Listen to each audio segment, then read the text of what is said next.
welcome to the deep dive. Just sitting here after the service thinking, that message from Tom Farmer really stuck with me. Yeah, me too. He has a way of taking these really big ideas and making them feel clear, doesn't he? Totally. So I thought we could maybe, dive a bit deeper into it today. Good idea. Specifically thinking about Hebrews chapter 9 and this concept of eternal redemption. It sounds huge, right? But what does it actually practically mean for how we live? Right. What does following Jesus look like beyond just agreeing with ideas? Exactly. That whole idea of being an apprentice, learning by doing, not just thinking. So the big question for me is, what does being truly set free look like when the world pushes so many different versions of freedom at us? That's a great question. And yeah, the sermon was so relevant there. It's amazing how this ancient letter, Hebrews, speaks right into that feeling a lot of people have today, especially maybe younger folks. This pressure to find contentment, find freedom, but maybe looking in all the usual places the world points to. Yeah. So let's rewind a bit. The sermon set the scene, right?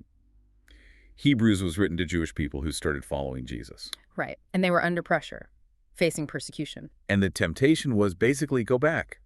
Go back to the old ways, the familiar system of worship, the rules. Yeah. Maybe life would be easier, safer. Definitely. It sounds like a real crisis point for them. And to get why it was tempting, you have to understand those old ways, what the sermon called the Old Covenant. The first promise or agreement. Exactly. It involved this whole structure. Yeah. The earthly tabernacle, like a special tent for worship, priests doing daily rituals, sacrifices, offerings, and then the high priest, only him, going into the most holy place just once a year. And always with blood, right? Animal blood for forgiveness. Always with blood, yeah. But the sermon used that great analogy. It was all a copy, a substitute. Like a globe isn't the actual earth. Okay, yeah. Useful, points to the real thing, but it's not the real thing itself. It showed they needed forgiveness constantly, but it wasn't the final answer. Precisely.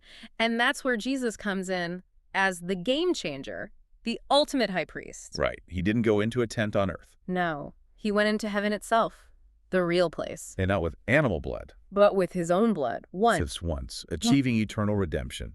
Being set free forever. Forever. That one act just changed everything. No more need for that constant cycle of sacrifices, the priests, that whole system. It was done. Finished. Wow. Okay, so that brings us to the impact of this new promise. Sure. The sermon quoted that verse, Hebrews 9.14.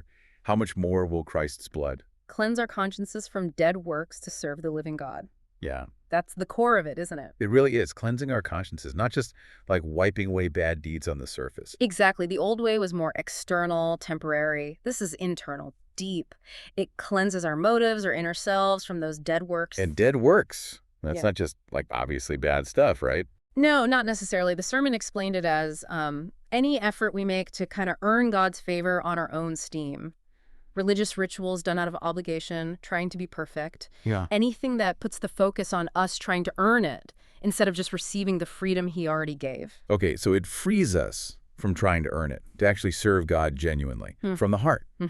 Out of love and gratitude, not obligation or fear. So connecting that back to today, and maybe especially for younger people, Yeah. that question from the sermon, have you been set free?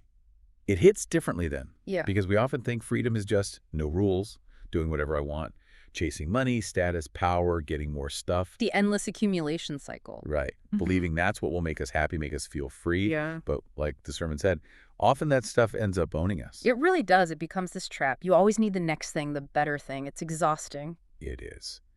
So is this where contentment comes in? The sermon mentioned Philippians. Yeah, Philippians 4.11. Paul saying, I have learned to be content regardless of my circumstances. That's pretty radical when you think about it. Contentment isn't based on having more. And then Matthew 6.33, seek first God's kingdom and his righteousness. And all these things will be added to you. Right. What are all these things? The sermon clarified it's not necessarily a promise you'll get rich or famous by the world's standards. Okay. It's more a promise that God will take care of you. Provide what you genuinely need, your actual needs, not just endless wants. That trust, that's where the real freedom starts, not in the chasing. That makes so much sense. Okay, so if chasing stuff isn't the path and the old rituals aren't needed, what is the practical side? The apprenticeship part of following Jesus? Yeah. What's the daily practice? Well, Jesus actually boiled it all down, didn't he? The sermon brought up Matthew 22. Ah, yeah, the greatest commandment question. Exactly. Love God with everything, heart, soul, mind, all of you. And the second is like it. Love your neighbor as yourself.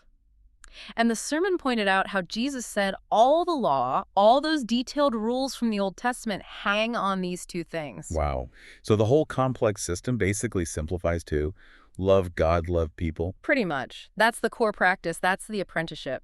Learning to actually live that out, not just think about it, but do it. And the Good Samaritan story, which the sermon mentioned.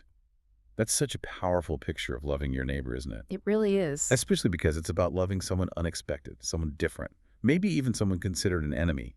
It's active. It's costly compassion. It's not just a warm feeling. It's action. It's seeing a need and doing something even when it's inconvenient or pushes you out of your comfort zone. So in our everyday lives, that apprenticeship looks like What? patience in traffic, actually listening when someone's venting, Yeah. showing grace when you disagree. Yeah, all of that. Looking for small ways and sometimes big ways to serve. To put others first. It's that outward focus. Yeah. Which ties back to that sermon point. If you want the best life possible here on earth, be a follower of Christ. Right.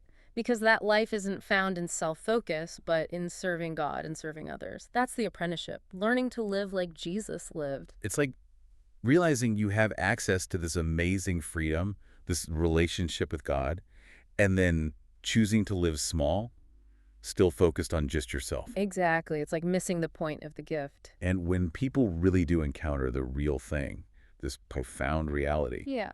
it changes them, doesn't it? The sermon had those incredible stories, the astronauts. Oh, yeah.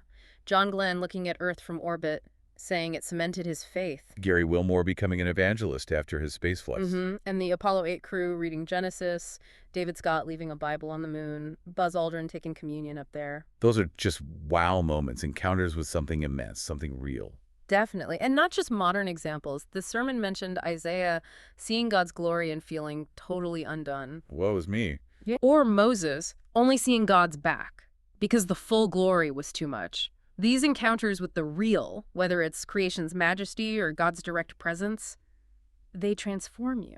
So the idea is, just like seeing God's glory or the vastness of space change them, understanding what Jesus did, the reality of his sacrifice, the real thing he accomplished, that should transform us too. Exactly. It moves it from just a concept, a copy we understand intellectually, to a reality that shapes how we actually live. It should compel us towards that life of loving God and loving others, towards that active apprenticeship. Connects it all back. The old copy, the real thing in Jesus, and then how we live in response to that reality. It calls for a deeper engagement, moving beyond just knowing about it to actually living it. Okay, so wrapping this up, the big takeaway seems to be that real freedom, real contentment, isn't out there in the world's promises of more stuff or more power. Right, and it's not even in trying harder with religious rules. It's found in resting in what Jesus did, that eternal redemption, trusting God's love. And then living that out, practically. Loving God with everything, loving our neighbors as ourselves. So it's the daily practice, the apprenticeship, living as the carpenter's apprentice. Well said. And maybe that leaves us, and everyone listening, with a question to chew on this week. Yeah. What does truly serving God and serving others look like in your specific daily life today? In the small things, maybe the big things too. That's a great thought to end on. And if this conversation, this deep dive was helpful for you, maybe share it with a friend you think might appreciate it. Yeah, definitely. Also, just a reminder, you can always submit prayer requests on our website. It's agapechurch.life. We have a team that prays over those requests specifically. That's right. And one more thing, check out our YouTube channel. We're still figuring it out. It's a work in progress, but things are getting better, and we'd love for you to see what we're building over there. Come see the journey. Exactly. Well, thanks so much for joining us for this deep dive. Yeah, always good to talk this stuff through. We'll catch you next time.